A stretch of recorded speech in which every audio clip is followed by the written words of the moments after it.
Rod, we've been gone a whole month. It doesn't seem like it's been that long, but yes, it We've is. been we've been waiting in our sorrows of the Super Bowl loss, and we decided at the beginning of spring training. That I'm thinking Thompson Clark now. At the beginning of free agency, we would be back to talk about what the Niners have done since their Super Bowl loss. Now, I think we were going to try to record last weekend, and then I was like, well, maybe we should wait until Monday night. And then I had some schedule issues. So here we are on a Wednesday evening, and we're back. And I'm kind of glad we waited because a lot has happened in the A last whole couple of lot. days. A whole lot has happened. In the NFL, free agency, it's like it kind of reminds me of how the NBA used to be, where you have to kind of wait up all hours of the night because just stuff is happening, and the teams that wait miss out, and the teams that are maybe a little too excited, they probably spend a little bit more money than they need to spend. It's just ridiculous how fast things are moving right now. So before we get into that, there's also more news on top of a free agency moment that we thought had happened. The Niners at least had agreed to a contract with linebacker Eric Kendricks. He played for the Vikings for many years. I think he was an all-pro with the Vikings. Played on the Chargers last year, so that's where the Brandon Staley influence comes from, and we'll talk about Staley a little bit later. And then today we learn that instead he has signed with the Dallas Cowboys. Now, I imagine some of that has to do with what he perceives to be the depth chart on both teams. And, in the NFL, if you're playing on a one-year deal, you're essentially playing for your free agency in the following. So Eric Kendricks, I'm not holding anything against him as far as finding the best fit for him in a league like the NFL, where, it really is like you could be fantastic and then you lose a step and you're done. And so I completely get the perspective, but did you see this one coming? I don't even know if you were that giant of a fan of the signing in general, but Well, I thought it was surprising that they did it because I had been saying all along that I just figured they were going to go with the young guys. They had McCreary Ball and D Winters, and I just figured, and I'm an optimist. I saw that dude play on a strained Achilles for like a month, so I just figure he'll be back week one. So I wasn't really so the signing was a shock, and I would just been jokingly saying that he just likes Mike Zimmer better than he likes Brandon Staley, I guess. But it's really interesting. I was having this discussion with fans today. It's like, well, he's not gonna win. It's like, look, man, I know all these dudes are ultra competitive, and I'm sure in September that's important, being competitive. But man, look, in March, I believe the hierarchy needs to be money first. Yep. Secondly, my opportunity to shine, as you just mentioned. If you're on a 1-year contract, you're playing for that next contract. So you want to be in the place where you're going to get maximum opportunity. And then 3, team success. So, I mean, I have no idea what they were going to pay him. And I don't know if the money is equal, but I just can't see any way that if Greenlaw is anywhere near healthy, even halfway through the season, because once he gets back, that third linebacker hardly plays at all. Right. So, I mean, it just seems like that would be a better opportunity for him to play more reps and possibly because he played at a pretty high level last season. So I mean, it's not. I know he's an older player, but I don't know, man. It just seems to me like that 35 is the new 25, and so it doesn't seem out of the realm of possibility. Hell, Bobby Wagner just signed another contract today, a rather sizable one. So I mean, we're just getting to a place where players are, we see it in the NBA. and obviously the poster child is LeBron, and then Mhm. in football, Tom Brady. What we thought was old or washed up is clearly it's starting to skew. So yeah, I mean, if he figures he can go there and you know, put some good tape down, then maybe he gets another contract. He Yeah. stays there or sign somewhere else. You know, you did mention the LeBron and Tom Brady thing, but it does seem like in the NFL, that only really works for the quarterbacks because you look at someone like Kirk Cousins, and Kirk Cousins has consistently signed short deals at, at really good money, Hmm. and then he gets hurt, and then he signs, with Atlanta for like almost 50 million a year, which sounds ridiculous when you think of who Kirk Cousins has been. Bill Simmons loves to say that Kirk Cousins and Dak Prescott are the same quarterback. Hmm. For whatever reason, Dak Prescott has a little bit of a higher Q score than Kirk Hmm. Cousins. But that's where the league is going with QBs. Like Dak Prescott, I think at the end of this year, he's up and they can't tag him in any way. So he's going to probably make $50 million Hmm. and be the highest paid player in the NFL. And then Pat Mahomes is going to be like, I think I should have signed for a shorter deal.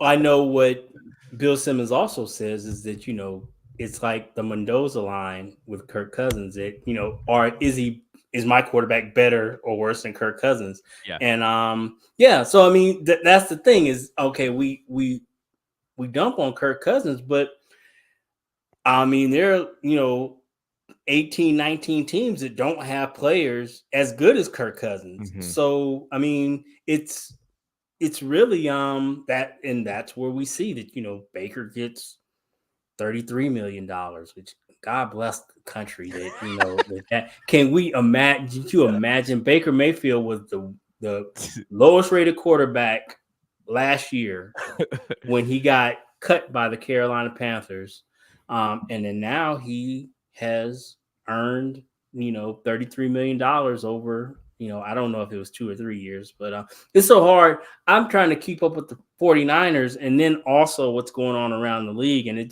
they just come so fast and furious that I can't keep up with everything else that's going on around the league. Yeah, well, we'll talk about the Niners in a second, but one thing that you just said I was thinking about, the Bears can't get a pick for Justin Fields? What's going on?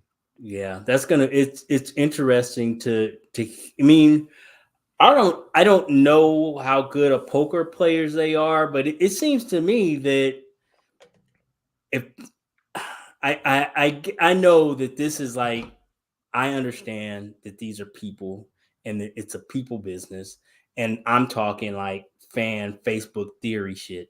But if you're not getting less than a third, if you let him walk next year, you'll get a comp pick. You'll get a third round comp pick. He costs $6 million. Williams will be on a rookie deal. Theoretically, you could keep them both. I mean, so you don't. My point is, you don't. If you're the Bears, in theory, you don't have to just take whatever somebody offers. But I understand in theory, it's probably hard to have Caleb Williams and Justin Fields in the same quarterback room. So I guess that is what they are battling. Is on the one hand, everybody else can see inside this is not. I mean, that it can it work? I don't know, but it would seem to be that would be kind of awkward. Although we lived it. We lived now. Neither one of these players are Joe Montana or Steve Young, Mhm. but we lived a scenario where it was clearly for some time pretty awkward between those two. But Bill Walsh clearly didn't care about anybody's feelings. Clearly, nobody he didn't care about that. So that would be interesting, but it seems like that's where teams are now. Is they're just going to kind of wait the Bears out and see if they can, get Justin Fields for the poo poo platter. You remember when I was telling you that I was reading that Montana and Young book? Mm-hmm. And so after I was done reading that book, and I wonder if someone has asked Joe Montana this question. My summary is that the reason why Joe did not like Steve is because Steve was too good of a quote. which bodes well for Steve's post-football career, right? Mm-hmm. On television, he's good on radio. But you have the second string quarterback who, instead of just saying, I support the team, I support QB1, I got a role to play, Steve was actively saying, I know I can do the job. Like, I know if given the shot, I can actually go out and win football games. I think that pissed Joe off the most. That's just kind of a callback to a discussion that Rod and I were having in the lead up to the playoffs, because I was reading the Montana and Young book. Okay, let's get to this conversation about what the Niners have been doing in free agency. So I'm going to Barrows and Dave Lombardi, they put together a tracker. So I'm going to go all the way to the bottom of this tracker, and we'll quickly go through all the details of the things that the Niners have done. And this begins on March 8th with the Niners re-upping Colton McKivitz, who started 17 games at right tackle, to a 1-year deal for $7 million. So McKivitz is now signed through 2025. I just still believe, start there. I just still believe that's more of a salary cap thing, because I bet I'd be willing to bet my standard slice of pizza that that is a strictly salary cap move. I think it's going to allow them they can play with his salary for this year. And I would be shocked because I know they said that it was like 65% of the $7 million was guaranteed, which works out to like $4.5 million, which is like a $1 million raise over this year. I can't believe all of that is guaranteed at signing. I would be willing to bet like this year's salary was like $1 million guaranteed, and then the rest is paid out as salary. I'd be shocked if we get the details of that contract and it's not structured similarly. It just gives them, I think the extension just gives them flexibility to play with this year's salary, because they can move stuff back, and then we can reevaluate it this year. Because I just, what we've done so far, I can't believe that we aren't going heavy offensive line in the draft. But okay, let's go. Move forward. So this is another thing that I've heard, which I think you disagree with, just because of what has happened. It was moving McKivitz on the inside, drafting a tackle in the draft. If they would probably have to move up to do that, and then moving McKivitz in the inside to play guard and solving 2 spots on the offensive line, theoretically, if all things work out. And you said, and I'm talking about in our Discord, you thought that the reps that he had taken at guard have shown that maybe that's not the right position. Yeah, he played like 300 snaps in 2020, and he was not very good. So I mean, that was a long time ago. And my only thought is, if he played those reps then, and all the rest of his reps at this point have been at tackle, I question how much time over these 4 years has he worked out at guard. I mean, I don't know the answer to that. Maybe he's worked, maybe it's been a lot. I don't know. And yeah, so I want to be an optimist, and he seems to be pretty athletic for a big guy. So yeah, maybe that works out. It can't be much worse than Smith Burford. So okay. It shocks me that I am like disappointed that they haven't re-signed our guy Feliciano. I mean, maybe it's because of all them tweets of who was to blame in the Super Bowl. Golly, but I mean, he was our best guard at the end of the season. So that is really unfortunate. But I guess, and he was telling the Twitter universe that he was the best guard because they were trying to blame him, and he was like, "No, here's who you're supposed to blame." And Burford was like, "Thanks, man." He was just supposed to take. He said, "I'm not taking this bullet for the. I'm a free agent. What you talking about? You got me out here looking looking raggedy." So Oh can man. so can I say though that I sense from the 49ers, the 49er fan base, 49er universe, Niner Nation, whatever we call it, 49ers Empire, whatever we call it. I sense that they're very frustrated so far in free agency. And I was thinking about this. I was like, why do we believe 49ers fans that we're going to get the best guys? And you know what it goes back to?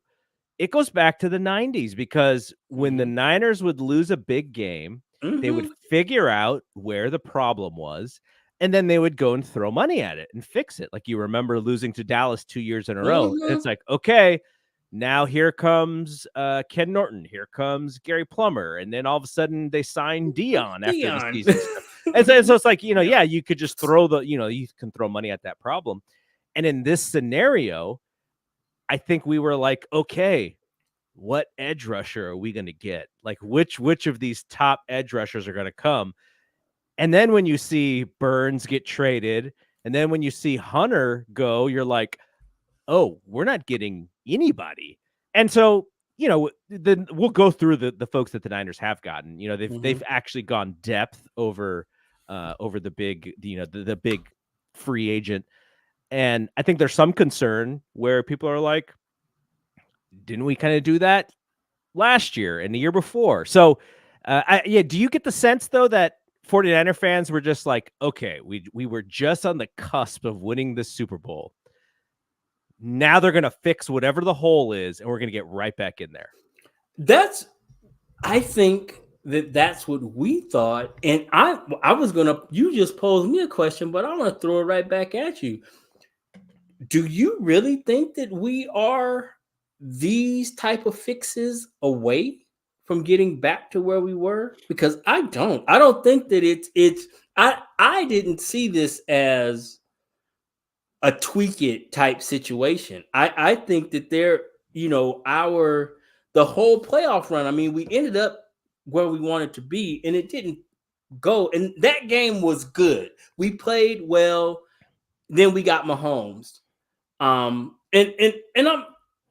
I wish our defensive line that we spent all that money on had made a play or two, but that's fine. But we showed cracks all the way. I mean, we were down big in both of those playoff games um, prior to the Super Bowl, and it showed real leaks on both sides. So I just don't feel like, I mean, the skill players are what they've always been, but I just don't get the feeling that we are a tweak here and a tweak there away from just showing up in New Orleans in February. I just So don't believe that. we're going to talk about Armstead in a second because that's the big one, right? The Niners Mhm. deciding to not. They're cutting him because he would not renegotiate his deal to the terms that they wanted. I think their takeaway was if we don't get a game changer, then we need the depth because when Armstead went down, their run defense went to crap, and they couldn't fill it up with the guys who they had. And Kinlaw was one of those guys, and now Kinlaw is going to go to the Jets. So I think they're just going like, well, if we just stack at those two positions, we can rotate guys in and keep guys fresh and figure out and hopefully, the guy that they just got who used to play on the Rams, Floyd, Mhm. uh, Leonard Floyd. Leonard Floyd. I think they probably think, well, even if he is not the answer, he's going to be better than who they threw out there this year. I think that's what they think. Now, Brad on the Thompson to Clark, he really loved him when he was on the Rams. He said that, that guy was just, you just got behind him and he played so hard and he made plays and he was a fan favorite. He says that he thinks he's going to be a fan favorite with the Niners, but he's also older than, probably people want at this point. And that's the thing that I came away with was We aged up. We didn't age down when it comes to the personnel. Like a lot of the guys that they grabbed are a little bit older than than you probably want to bring in. So, but my takeaway was maybe they believe that it's more of a depth issue than it is a talent issue, I guess. Well, and I mean, I could buy that for the regular season. I believe, it's a marathon, it's not a sprint. The problem is, I think you need, playmakers. Clearly you need playmakers. That's what they got. That's what the Chiefs got that we didn't get. Their defenders made plays. And again, I know our fan base said, "Oh, they were holding," but I mean, look, man, look. You make plays, not excuses. I don't, I need Nick Bosa to make a game changing play. I need Javon Hargrave, Mr. $82 million, to make a game changing play. I need Chase Stats to make a game changing play. And we just didn't get that. So maybe, we tried it the one way, but like you say, we'll just, stack them up and do, pass rush and rush defense by committee and see how that works. Because like you say, it definitely, we lost Farrell, who wasn't as splashy as, and as impressive as Chase Young can be, but he was steady over there. And our run defense suffered when he went out. And it got to the point where we were still weak inside, but down the stretch of the playoffs, they were playing AA at end because they couldn't trust Chase Young out there to play his responsibility. So, I mean, at the very least, we'll have that. Hopefully we get Drizzy back. Because that's just been a big zero. Yeah. And so you figure if you glass half full, if we can get him back, you combine that with Leonard Floyd, and then these other guys like you talk about. Again, we will talk about the latest one later, and it's a lot of mid, but like, okay, you're probably not going to McClain. He's another guy that's older, but when you look at his numbers, they're just okay. But for a 7th round pick, you're probably not going to get a 7th rounder that comes in and can produce like he can produce. So, I mean, that's fine. I mean, we need somebody who is at least competent in there. And, those other, the two, that's all I can say. Elliott was the other guy.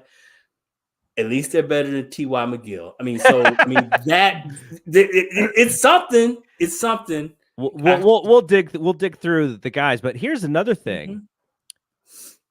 And if you were to ask me what made the Chiefs defense so hard for the Niners to solve at the end, I would have said, well, you have a defensive coordinator who has been with that squad for a bunch of years, who has won championships with that team, and who knows that he's got an all-pro tackle who he can rely on.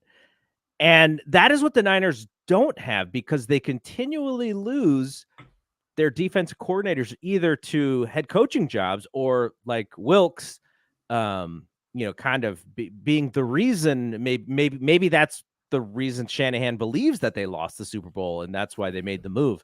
But there is you cannot create that chemistry with your defensive coordinator calling all the shots and knowing those players. Like, imagine if DeMeco was in his 3rd or 4th year as defensive coordinator, you would probably feel more comfortable no matter the personnel, just because he would know what he needs to do. And now lose Wilks and you bring in Sorensen and you bring in Brandon Staley, a new guy again. And so you're kind of, not a new guy in the sense of Sorensen's been with the team, but a new role.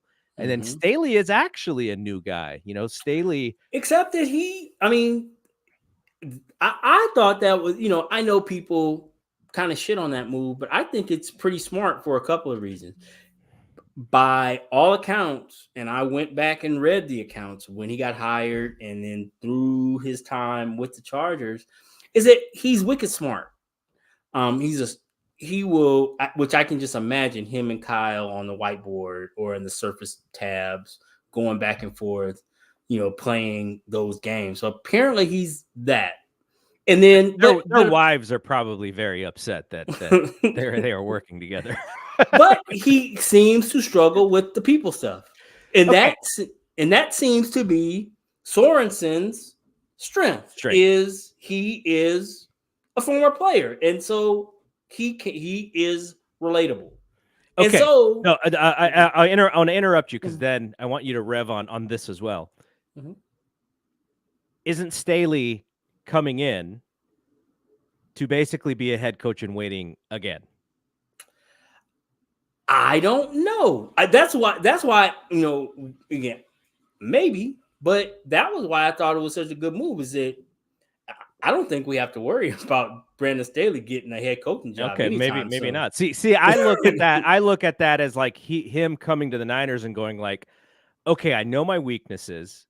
I'm gonna come to this like really smart organization. I'll watch Kyle and watch how he deals with this. Kyle's not the best people person either. If like you just watch him. But I think he's got the faith. Kind of awkward. He's kind of awkward, but yeah. He comes from the lineage of understanding how to do this, right? Mm-hmm. And so if Staley can learn something from Kyle, it is how to handle these situations. Kyle, sometimes Kyle, he's almost maybe a little honest sometimes, and then you can tell when he doesn't want to say anything, like because he's chomping at the bit to be honest. But I'm sure Staley's coming in and going like, this guy, his pops was a fantastic long-time winning head coach. He's a great head coach right now. I can come help them. But at the same time, he can learn some of these skills that, Kyle just has inherently. And so maybe he doesn't get a shot. Maybe the Charger gig was just so poor in the eyes of the owners. And that was what the thing was. The thing of it is he is this brilliant tactician, they say, but the defense was the thing that they were never able to get right there. They had all these players, all these names, and like Khalil Mack is actually really good. Derwin James, I don't know. It seems to me like he's been playing on reputation for a couple of years. And then Bosa, he's good when he plays, but that's just the problem. So again, I don't know how much of it is actually Staley's fault and actually players not playing up to their potential. But you're right. I mean, that has been the blueprint, that you do really well here in that defensive position, and now you've got two guys that possibly, because I don't know how it's going to work. I would imagine that since they gave him the coordinator title, that he'll be the one calling plays. It would be weird if he wasn't. But I mean, there are offensive coordinators who don't. I mean, I guess we really haven't had one offensive coordinator. I guess McDonald got the title, so we were able to keep him one extra year, but he wasn't calling plays in that role. So I don't know. Maybe Staley will still be the defensive play caller. That would be, I don't know. How much of a promotion is that for Sorensen if that's the case? That's weird. I mean, but I guess you would, if you're in his position, I mean, I guess it's better than the position he was in, I guess. I mean, I don't know. By the way, folks who are watching us on Twitter, we also do this show on YouTube. And even if you're watching on Twitter, throw us a like on the video as well as a subscribe. We're trying to get to 300 subscribers here pretty soon between the three podcasts. So if you can do that, I would definitely appreciate it. Okay, so let's talk about somebody that they lost out on. And I don't think most 49er fans were sad to see him go. Isaiah Oliver. I thought if the Niners had a safety opportunity, he could have possibly been in the mix for that, but they don't. They have three safeties who they feel better about than they feel for Oliver. So Oliver goes to the Jets. So 49ers adjacent. And 49ers Northeast is what I yes. call them. Yes. The Niners had cut Oliver, which freed up $2.4 million. They then agreed on the 10th to a one-year deal with Ben Bartch, who was set to become a free agent. They signed Bartch off of the Jags practice squad midseason of last year. He didn't have too many snaps, but he will compete, I guess, with some backup spots. And I don't think this signing or this re-signing, made any of the fans go, you know what, that's going to be the secret. But just bringing back guys to the roster for cheap price is how I saw it. And then the one that I think hurt everybody the most is Eric Armstead. They tried to reduce his deal. His cap was very high for this year, and they tried to restructure. And from what I imagine, at least from some of the things that I've been seeing, I think they're like pretty wide off of what that number should have been. They probably wanted him to come back at like, I don't know, like 13 or something like that. And well, I don't know. I see you're higher than me because when I hear significantly lower, I like start at half. And so if you're talking about like $9 million, if that's the case, we'll never know. I guess we'll never know. But it'll be interesting to see how much he signs for at the next place. And if it's, the way I see it is if it's below 9, then the Niners were probably right. But if it's above 9, then they did lowball him. So that's interesting because it seems to me that they're smart enough. His reps are smart enough to know that number wasn't realistic anywhere. He's not going to make that much money. But I am at a place where I just have so little trust in Parag, and he's good as he's great as his job, clearly. But it's reported from everybody that first offer is a damn slap in the face. Like I remember George talking about, and we're gonna take the COVID out. If that's what his agent said, that he didn't say that. But all of them, Debo, all down the line, and I'm sure we'll go. Are you saying this is why the first move of these guys is to unfollow the 49ers on social media? Yeah. It's the slap in the face from Parag. Yeah, I just, I think really that is the downside of players being more involved. And I'm all for you being involved in the steering of your career. But I know Bomani Jones always said, that's what the agent is there for. You shouldn't have to hear the shit that they're saying to justify paying you what they're trying to justify paying you, because it's impossible to hear it and then show up to work, after it's all done and like everything is cool. The players should be insulated from that. And if I don't know that wasn't the case, but I can easily see where, I know I wouldn't take it well if I was hearing all the negative things that, my bosses thought of me, and and I don't even know that they necessarily believe it. But I mean, if it's a negotiation, when you go to buy a car, I mean, you like the car because you want to buy the car, but then when it comes time to negotiate the price, you start to look at that. Isn't that a dent right there? You start to pick it apart to try to lower the price, and I'm sure that's what front offices do too. It's like the big glaring one there with Double A is that he's oft injured. But I mean, yes, I think that's the problem, right? Is if you are negotiating, the Niners' stance is you've missed like half of your games over the last couple years. And then, but when I would argue is that, but then there were so many games that I went out there and played hurt to be there for you guys when I could have just shut it down and just said, you know what, I'm just gonna wait till I'm right, and then do so. I mean, it goes both ways. And then the other coin that they can play is that when he was finally somewhat healthy during the playoff stretch, he was a beast. He can still play. It's just getting him to be there, and that foot thing, and that I've never had plantar fasciitis, but I hear that it's really something that you know going out there and playing on it doesn't help it getting better. It's something that you really just have Did to he put. did he also have a meniscus thing? Yep, that was, they said that they cleaned that up, but the foot thing was what they said was really just ongoing, which is what it's kind of par for the course. They say with that injury is if you're continuing to play, it's just never going to get better. You Yeah, just you Shelvin can't. mentioned baseball arbitration, Big Oh Dirty, and man, I it was gonna really. say because Brad and I were talking yesterday that the Giants went into arbitration with one of their players, JD Davis, and he actually beat them in arbitration.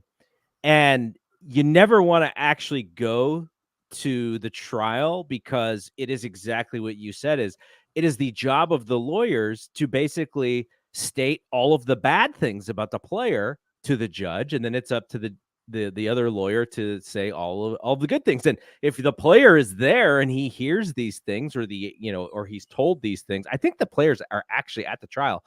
Like, how can I wouldn't you want to be. how can you be I happy? Like, even if mm-mm, you win. mm-mm. And then the Giants did him dirty because they found a loophole that he won the ARB case, and they could cut him, release him for most of his salary. So they released him even after he beat them in arbitration. So industry It rule is number a dirty business. 4080, man. It's dirty. It's a real dirty business. Okay, Brandon Allen. The Niners re-signed Brandon Allen. I don't imagine he's going to be the number 2. Maybe he is going to be the number 2 because, as we'll say, we'll talk about this in a second. Sam Darnold is leaving to Minnesota, the spot that Kirk Cousins left open. But Brandon Allen, as your number 2, you're probably not all that excited. I'm guessing, because Brock, Brock went down last year. Not that Darnold was going to be the answer, but we were like, oh, like Darnold gives you something a little different. He's got some zip on that fastball that Brock doesn't have. They may try some of the stuff that that they could open up a little bit more.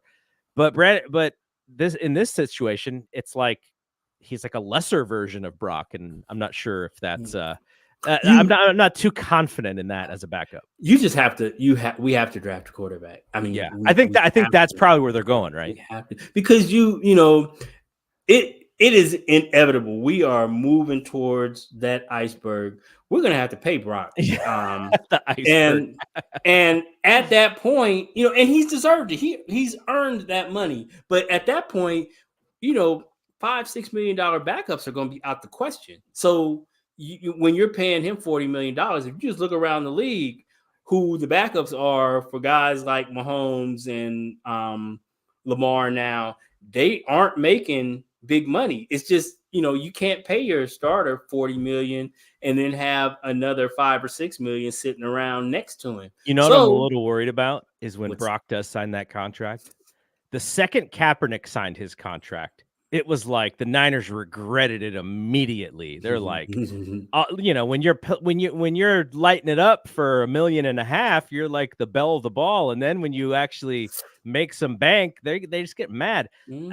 Jimmy G, in a sense, too, right? When Jimmy G came in at the end of that season, they traded for him, and he's just throwing the ball around. Oh, Jimmy G! But the second they gave him that money, he really never played better than that. I mean, you can make the argument that he played as good because we shit on Jimmy, but he was decent. But there was nothing like that 6-game stretch. Yeah, at the end of that season, he had me believing, boy. We really we got him, and then like you say, we gave him 125, and that was a wrap. You go from being like popular and underrated, and all of a sudden you're like, you're the establishment good now. you're not as good as you were when you were making $1 million. Oh, it's Oh, coming. Everybody loves Brock now, but once he is a 50 millionaire a yeah. season, it's gonna change. Watch. It's not, and he's not gonna change. We're gonna change. Charlie Warner signed with the Atlanta Falcons, 3-year deal worth up to $12 million. Now, I always take those kind of deals with a grain of Mhm. salt because if I don't know what the guaranteed money is, so that's just Right. what's reported. It's possible that it's fully incentivized. They're running the Uh, shanty. They're running the shanty, so that makes sense for them. yep. So I don't. Again, another one where the Niners fans are probably like, good for Charlie. We're not crying over that one. On the tight end note, it is a party fail if Latu and Willis, if I was them, I would have moved to Nashville and I would be in Kittle's shadow the entire offseason. I mean, because I don't know what they're gonna do in the draft, but Dwelly is unrestricted too.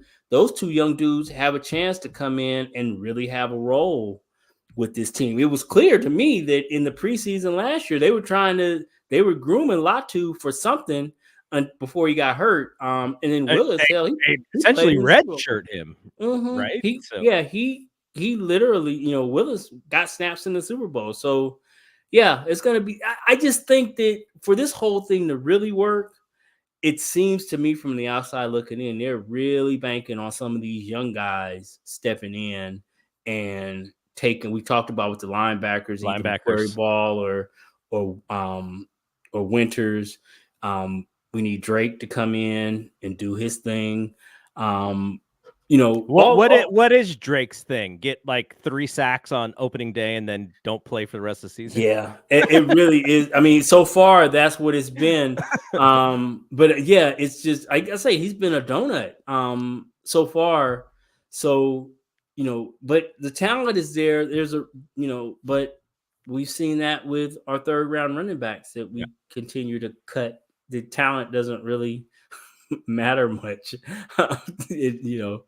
Yeah, it's more to it than that, clearly. I don't know. Running backs on the free agent market made out on that first day, That though. was crazy. It was like musical chairs. I mean, the first signing I saw was Swift, and it's like 8 million. Wow. Okay, I And then thought we weren't paying running backs what did you anymore. think about all the hate that Saquon was getting for going to the rival? Yeah, I love it. I think that he was able to get a good piece of money, and if they weren't going to, because I mean, you guys have ample opportunity to pay him, and you decided you didn't want to, and they did, and now I get to play you twice, so priceless. That's right. Who was it? Was it Tiki who went after him? Somebody, Mhm. and he was just like, you're not the one to come after me. I mean, because it's again, I understand fan loyalty and all that, but I can't imagine if I was in that position. Like I said, that would be my hierarchy. Who's paying the most? Who's going to give me the most opportunity to shine? And then if we're good, or if they, rival or not, then that's last. I mean, so they paid him $13 million. I mean, he'll be the second highest paid behind Christian, and I would imagine that they're running back. They've gotten production out of all those guys, the last several years, and none of them have been as good as Saquon. So I feel Maybe you don't have to tush push as much anymore. yeah, and maybe with Kelsey gone, you won't be able to. Yeah, it's true. But yeah. So it's gonna. I think he's gonna have a breakout season, kind of like, I stealing from Simmons, but he was talking about how we were all poo pooing for the 49ers, or some people were poo pooing the 49ers for making that trade for Christian, because he's been banged up and Yeah. he's older and blah blah blah. And then obviously from the moment he stepped on the field here, we recognized it. I know as a 49, we've never really had anything quite like him ever since I've been a fan. So I'm thinking that the Eagles are probably hoping the same thing, that they can capture lightning in a bottle with Saquon. Yeah, where did I see Jalen Hurts? Oh, I think Sheil Kapadia mentioned it. Abbott Elementary. Got to see Jalen Hurts smiling on Abbott Elementary. Really good show. By the way, if you would have asked me in mid podcast, what did you think of the Love Is Blind reunion? I would have had an answer for you because my wife and I just finished watching it right before we started this show. I'm on the Love Is Blind kick. I really love that show. Good off-season show. Once the football season was over, I was like, thank you, Love Is Blind. Came in to save me for being sad about the 49ers. All right, Leonard Floyd, March 11th. The 49ers found their bookend. He's coming off a career-high 10.5 sack season with the Bills. He is 31 years old, and he will be one of the oldest players on the defense. He hasn't missed a game in 6 seasons, and he's had at least 9 sacks in each of the last 4 seasons. So what I also heard about him is really just like, we watch Nick, and Nick's got like all these different moves, and then he's got the power, and then he's got the speed. And from, what I've read about Floyd is really it's just determination. Like the dude just does not stop. Like he doesn't have the off button. Like when the whistle blows, like he's going until the end. So again, back and to that's funny because the thing that was concerning to me about that is I think he had what I saw was that he had 12 sacks last year, but I don't know whatever the number is, but it was like on 445 rushes he had whatever you want to call the number, 10 or 12 sacks, but then only like 35 more pressures. So it's like he wasn't hitting the quarterback, he wasn't hurting the quarterback, he was sacking him, but still he had a pass rush win rate of like 10, which was like 193rd.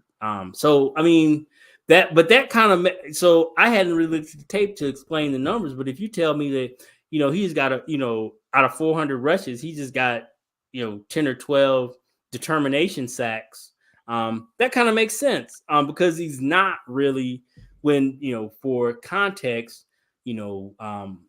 Garrett led the league with 27% pass rush win rate. So 1 out of every 3 times he rushes the passer, he's either hit sacking or hurrying the passer, and my man is only like 10% of the time. So every 10 times he gets 1 pressure. So it's worth noting. I don't know what that means, but it seems that guy over there on the right side or on the left side, whatever side, it's your right, my left. Nick is gonna be getting double teams, so you should have a lot of single blocks. So you expect that guy especially when you're playing with the bookend of a dominant player. If you're getting single blocks, you should be able to win at a pretty high clip. So hopefully that's the case. So the thing that I see in his numbers now, you're looking up like true analytics and true stats, and I'm just looking at like football card stats.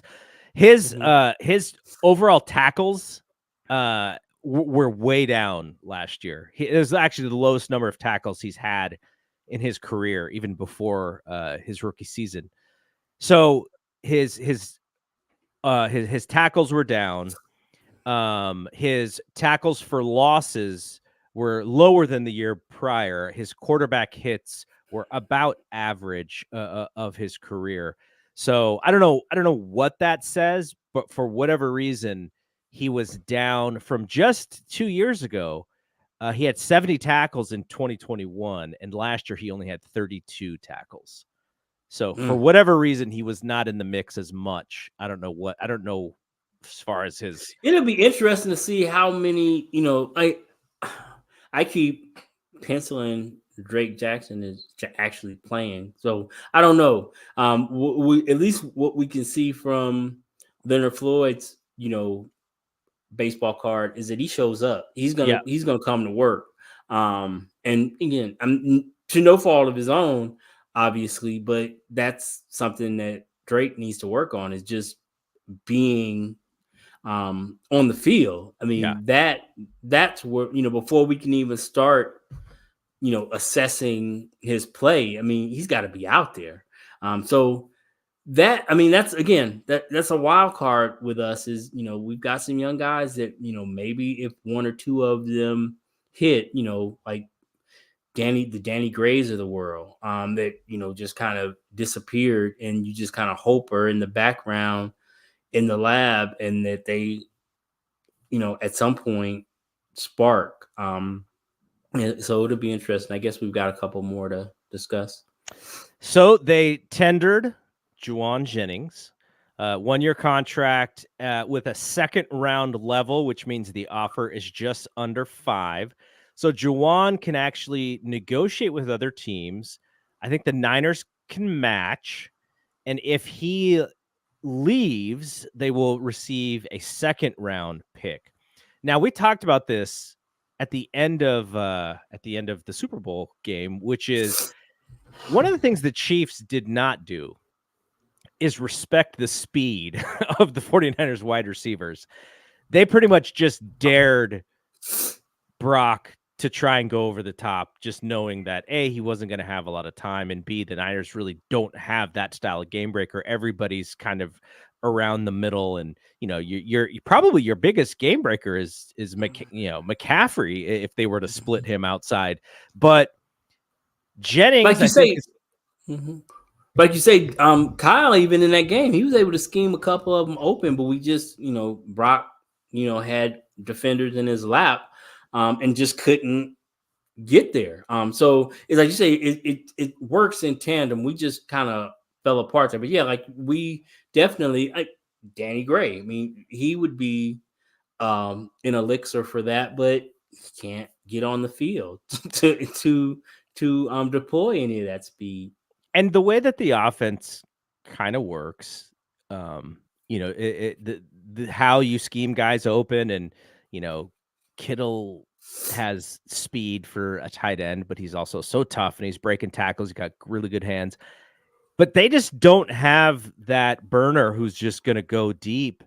And I do wonder if you bring back JJ. I think JJ is he would be like, he's an excellent non-starting receiver who can come in on third down and make a play. You know who he kind of reminds me of? Now, I don't think Christian McCaffrey's pops was as physical as JJ. Not too many guys are.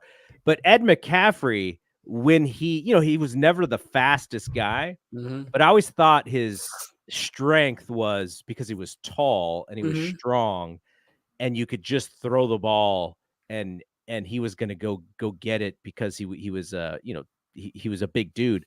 Like JJ reminds me a little bit of McCaffrey, but JJ's also just fantastic as a blocker, and he's just throwing fools. I just would love to see them pair up JJ's skill set with somebody as maybe the 4 guy who's just like a rabbit out there that they trust, that Shanahan trusts to stretch the field a little bit. Because the one thing is, when you have JJ in the game, you are telling the defense, he's not good. He's not going past a 10-yard route or whatever. And he, they're going to try and find some spot in the middle of the field for him if he's going to make the play. So I just would like to see them bring in somebody with speed to offset JJ's skill sets. Yep. Makes sense. All right. So then they brought it. Now, I don't even know how to pronounce my man's name, so I won't even pronounce his first name. But Gross Matos, defensive lineman, 2-year contract worth up to $18 million, a set incentive-based contract. He was a rotational lineman over 4 seasons with the Panthers. The 49ers liked him out of college, and he seems to be versatile in that he can line up outside or inside. And so he's a little bit of a utility knife, but at the same time, when you have a team full of utility knives, you may not have the right player who's going to make a play like we've been talking about. So what did you think about the Gross Matos signing? I mean, I just feel like this has been like a Thanksgiving full of sides. These are all side dishes. I mean, there's just been no protein. I mean, so all of these would be would be fine signings if there was a centerpiece that they were all revolving around. But we don't, and I'm holding out hope. Maybe there's a trade coming down the pike. Maybe it's getting kind of late in the day for a big free agent signing. Mhm. I just think, because I mean, if you think about who is really even out there that you would target and say, well, if we just sign this guy, it will make everything better. I guess people in the Facebook groups and Twitter are, got their holding hope out for, like, I guess Khalil Mack. I, I just I just don't see either him or both those guys seem like hardball guys to me. I just I just don't see them leaving. And then Bosa, it's just a fact. I mean, when he's healthy, we're in the same double A situation. He makes a lot of money and he just doesn't play a lot. And I don't know how you can comfortably feel you're going to bring him in. And what do you pay him? And I don't know. That would be that's a great narrative story, Joey to the Niners, but it just doesn't.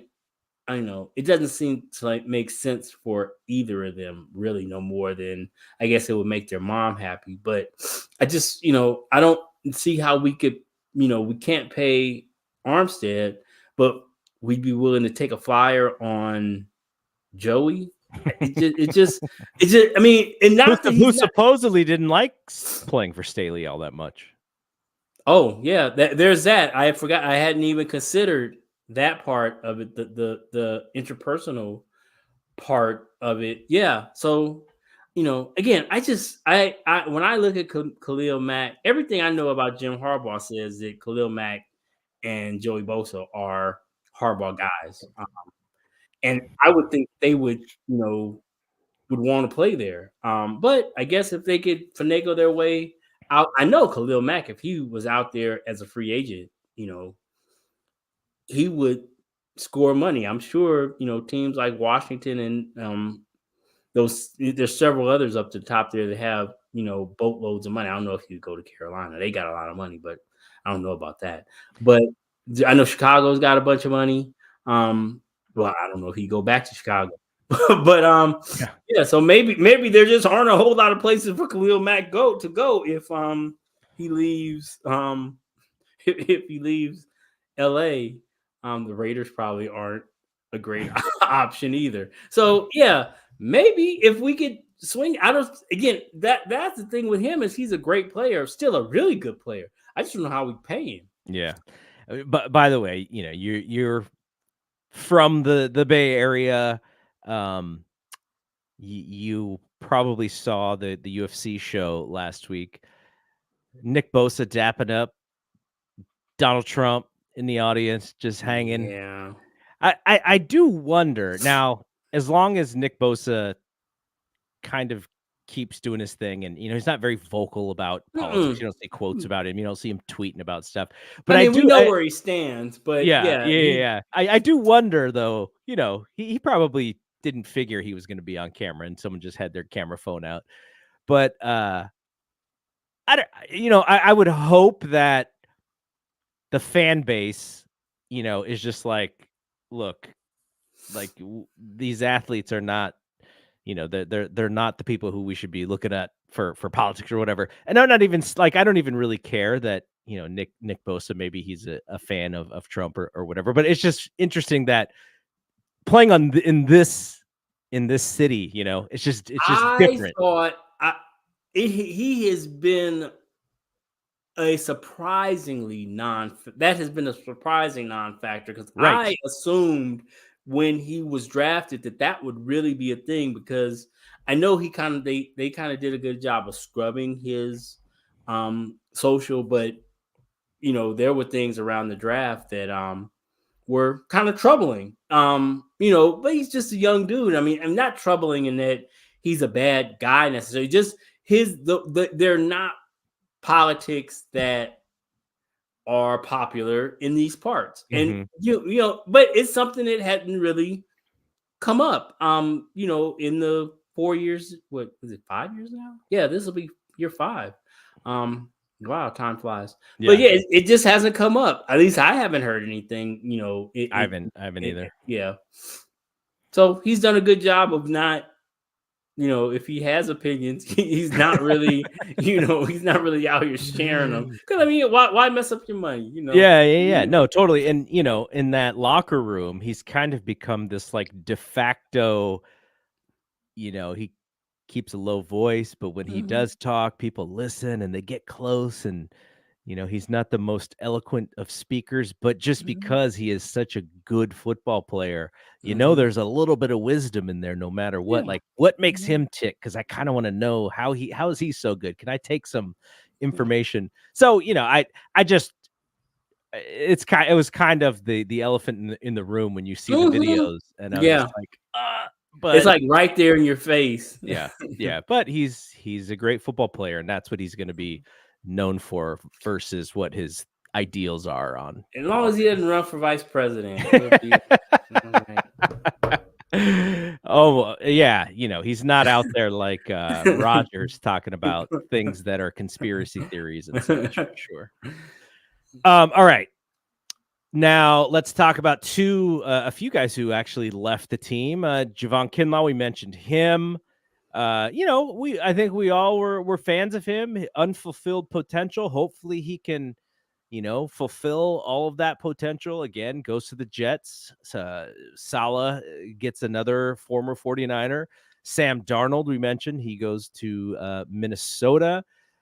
I liked him. I also knew he was essentially playing for a free agent contract. That's And why he he was on the Niners. and he doubled up. He He went did. from 4.5 to 10 million. I mean, that's the whole goal, is to try to maximize your value, and he's done that. So good for him.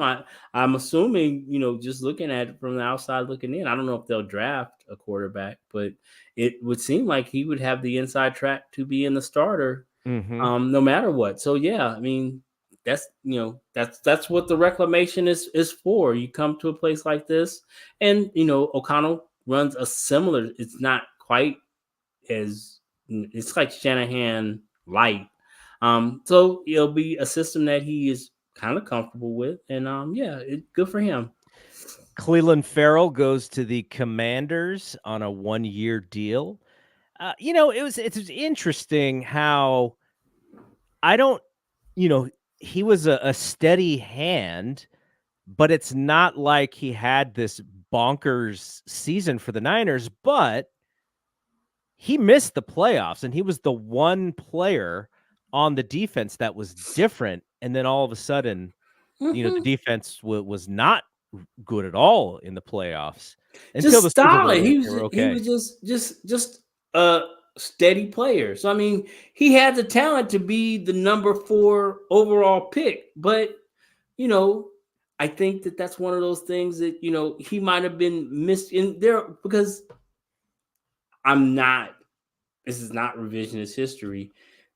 He like went ahead of Dexter Lawrence, who was his teammate and was clearly more highly rated. So that was a Mike Mayock pick, and then he's had to live with the consequences. It's Mhm. different. We saw the same thing here with Shanahan and Lynch's first draft pick, Solomon Thomas. He's went on to be a really solid player. It was his poor luck that he was drafted number 2 overall, and he, just wasn't equipped to live up to that um standing. But if we had drafted him in the 4th round and he went on to have this career, nobody, it would be great, a good solid player. But though it's those expectations that come with, like it or not, that come with that high draft status. Sometimes these dudes just, they aren't that player, and they didn't make that decision. Obviously, they took the money. I would too, but you know, that's what I felt about Farrell is that he was just a good, solid player. That really he played his role well. Wasn't as talented as Young, but he did a better job at doing his job than that guy did. I mean, even though you get the flashes out of Young, because I mean he's just a talented dude, but sometimes you just play your responsibility, please, and don't let that guy outside or don't get pinned inside. Please, just do your job. And I guess he might argue that getting sacks is my job. Right. But you're kind of supposed to play the run on the way to the passer. You can't just Leroy Jenkins it just do what you want to do. It's just it compromises the integrity of the defense, and it's just it really if we're trying to play championship football, we can't have it. And so if we're coming full circle, if these bunch of solid guys, if they can just come in and do their job, and Brandon Staley can big brain us like Kyle does on the defensive side, then maybe we'll have something. Maybe that's the plan. Is we're gonna put the big brain on it, the big brain on Brandon, and we're gonna out chalk them. So we'll see. But I would have liked to have seen Farrell come back, but apparently he priced himself out of the market. Adam Peters poaching, using all that big money he got over there in his war at the Redskins, trying to build a culture, and good for him, man. Do you have to like let's say Magic Johnson calls you up as a GM and Magic's like, I like this guy. Like, do you have to rap with Magic a little bit about it, or do you just go, okay, thanks, Magic? We'll look at him. We'll look at him, Magic. I really love the Magic Hour. I think they were unfair to you. They should have gave you longer rope with that show. That's a very interesting front office they've got there. You got Magic Johnson and Bob Myers. Their pickup basketball team is going to be insane. Yeah, they never lose. And even if you have a chance to win, Magic is calling foul on point game no matter what. Exactly. All right, let's try and get through the rest of this quickly here. George Odom re-signed 2-year deal, special teams ace for the Niners. That $10.8 million number that's floating around, I was like, man, those incentives must be really hard to get to that. Jordan Elliott, all pro, all world. Yeah, exactly. Yeah, 3 interceptions in the Super Bowl. Jordan Elliott, defensive tackle, Cleveland Browns, 2-year deal worth up to $10 million.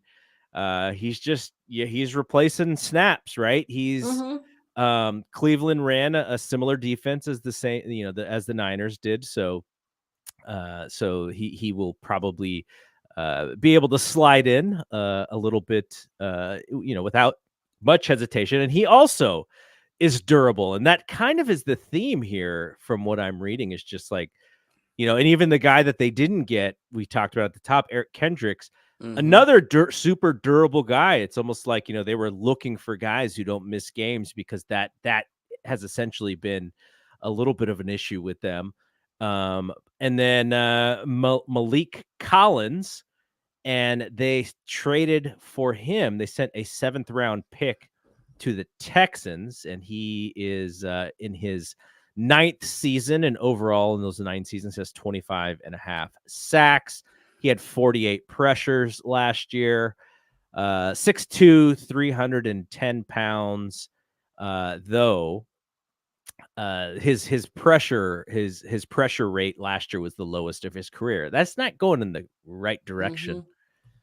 That's why he's available, though, I'm assuming.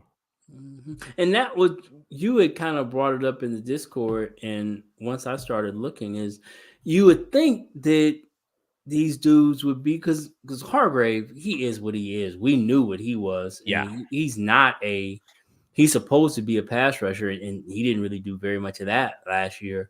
But you knew he was kind of going to be a minus in the run game. So you'd have thought some of these guys they would put next to him would be guys who could, fill that void. But not the case. I mean, you after you mentioned it, I went and looked at it. I mean, these these interior defenders, it's like they're not even asked to play the run. It seems like, I mean, because their run stats are terrible.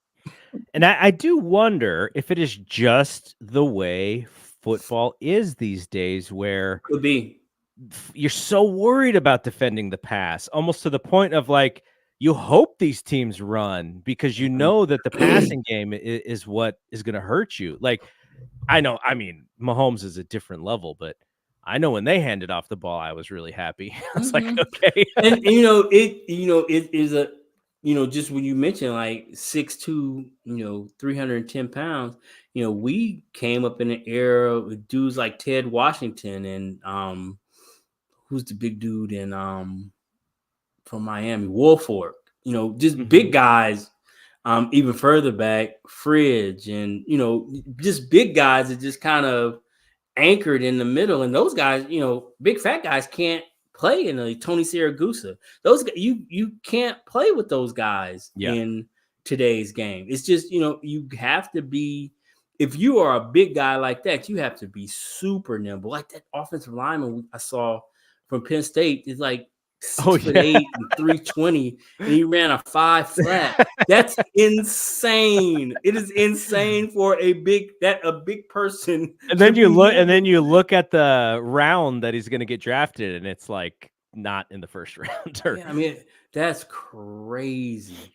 I want that kind of, even just to have him to see him at training camp would be crazy to see. I don't know if he can play. I don't really be watching college football like that. But and that's the thing that would get you is I don't think a lot of these NFL guys watch college football either. That's why they go into the combine and they're all infatuated by these dudes performing in shorts, and that they're not even playing football. How do you get better? How do your draft stock improve in shorts? I mean, when you put a whole season worth of tape or a full career worth of tape, and then now, oh, he's a first rounder because reasons. I mean, it really is silly season. But yeah, I'm looking to start trying to figure out who might fit here and what we might do with these, I guess now 10 picks that we have.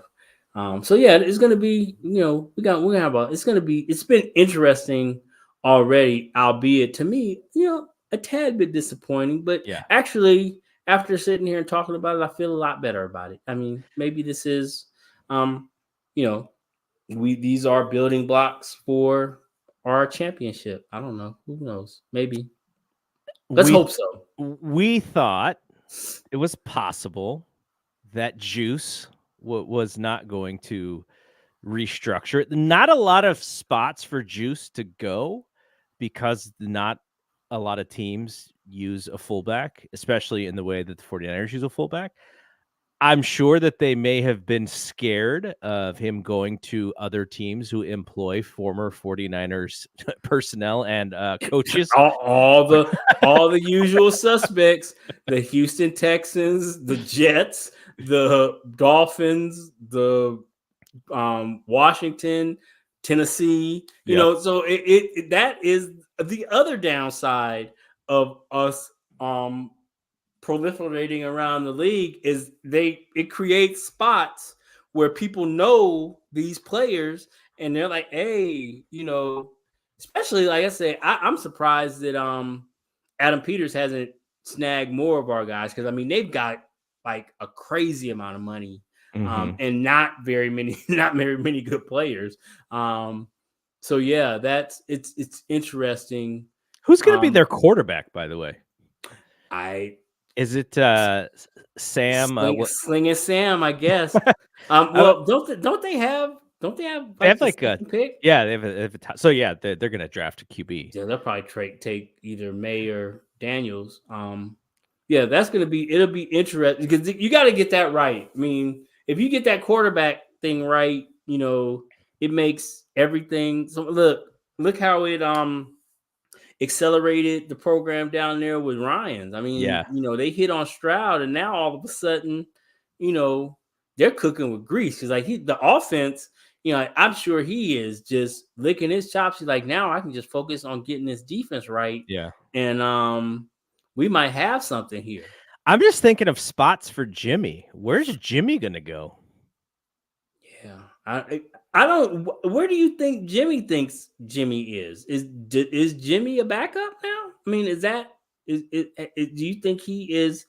Do you think that he believes he's a backup? If I was Jimmy, I would go to a team who is unhappy with their starting quarterback because he can be the savior for the 1 year like he was early on with the Niners and then at the tail end with the Niners. He seems to fit in a role where the expectations are low and he comes in and he just plays better than the person who was there before him.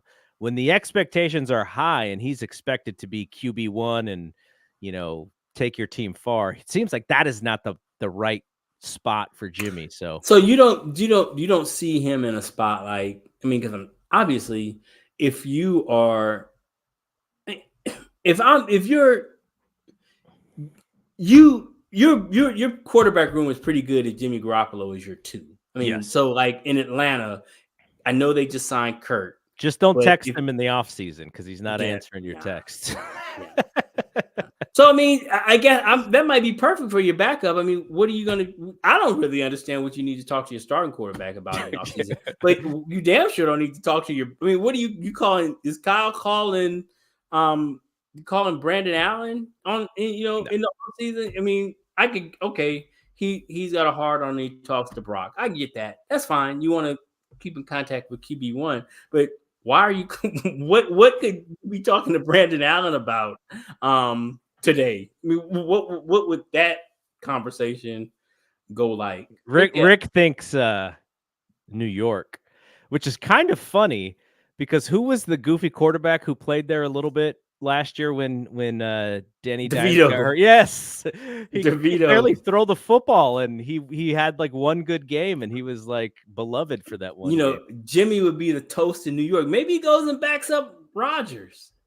Oh my God, Him and Rodgers hit the town. that is Boy, not that. boy, ladies, I mean, lock up your ladies. That is that quarterback room is not Mensa status if that is your. Those are your two guys. And Rodgers probably thinks that he's like the smartest guy in the world, by the way. He probably does But I think tell you what, if you're a single guy, the women that would be around training camp, if those two guys are your quarterback, just trying to hook them one of those rich, handsome men, boy, that would be crazy. yeah, Aaron Rodgers has been dating a lot of actresses of Mhm. late. He's just going that's his thing. So and Jimmy's thing is actresses of a different kind, The but different kind. yeah. That's why he is gonna miss. He's gonna miss Las Vegas because apparently the rumor has that Jimmy kind of got around the strip clubs. I can imagine. I can imagine. Can you imagine? I can't imagine. I've been to a few Vegas strip clubs in my life, in my younger years, for sure. I can imagine. Mhm. All right, Matt Pryor signs with the Chicago Bears. Another one that I don't think 49er fans are really too frustrated. He didn't play He didn't very really play much that much, last yeah. year, and if he is playing, then it's probably a bad season for you. Mhm. Kevin Givens, they re-signed Kevin Givens, who played a decent amount for them. He's another one of these guys who Not bad. That's kind of rotational guy. you're Mhm. plugging him in and you're getting, you're filling up snaps with him. He knows the system, and he'll be, he's still gonna have to fight for Not his gonna not job. gonna not gonna kill you. I mean, he's just a solid guy. Good for. And I'm gonna refresh this page because I think It we might got through be. everyone. Yes, nothing has happened in the last 2 hours Mhm. since Eric Kendricks decided to go play for the Cowboys. So that is where we are right now. The free agency is going to continue, and then everything is full speed ahead into the draft. The Niners finally have a first-round pick again. It is very late.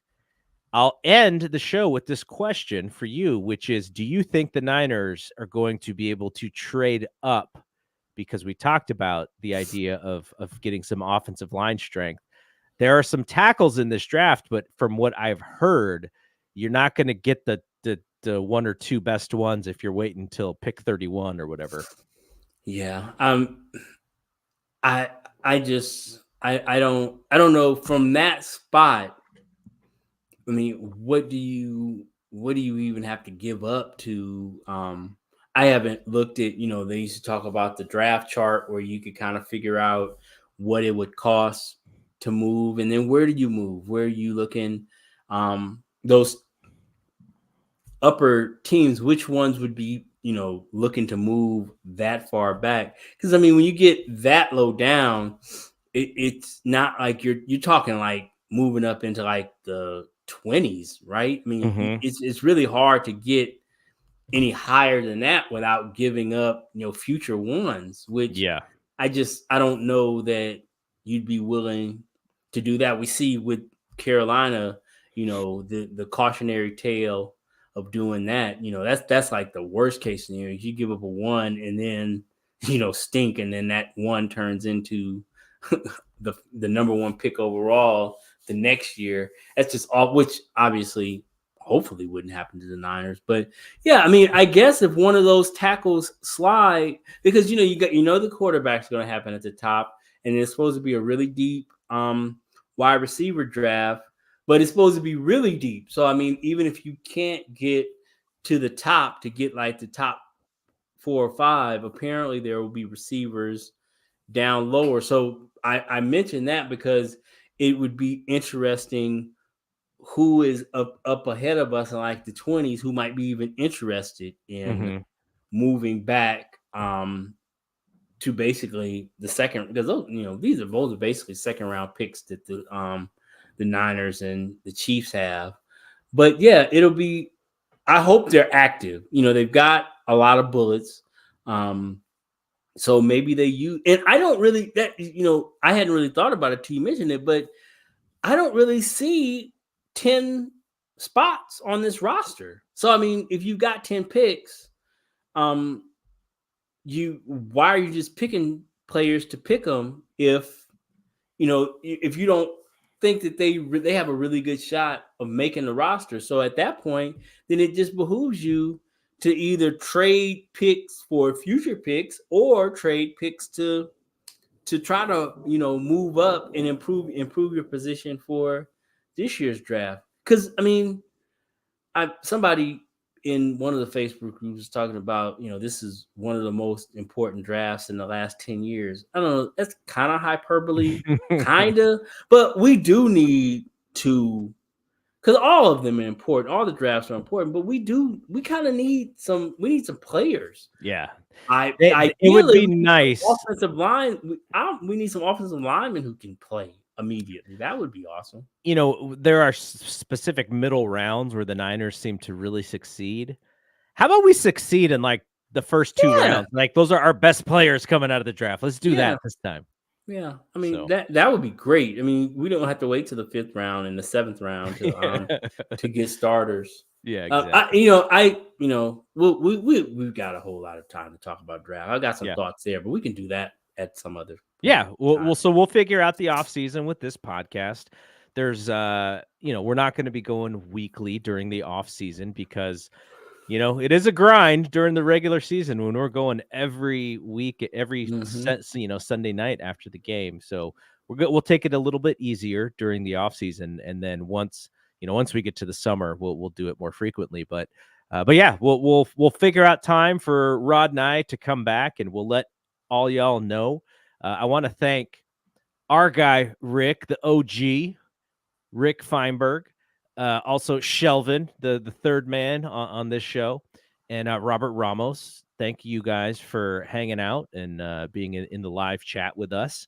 And also all the folks who checked us out on YouTube, on Twitter, who are listening on our podcast feed. Hit that subscribe, help us get those numbers, even on the podcast feed. Hit that subscribe for us. I was talking about this during the season, how I got these little gel shots in my knees because I have bad knees, and they're supposed to like put off knee replacement because the doc was like, knee replacement is coming, but we have these little things we can do, cortisone and these little gel shots, and so I had my knee shot up, and I'll probably have to keep doing that, every 6 months or whatever. But the doc who did it, he's like a diehard Niners and Warriors and Giants fan, so he even subscribed to the pod feed. So Oh, thanks, nice. thanks to the doc for checking us out. All right, so for Rod, I'm Double G. We will see you when we see you. Peace out.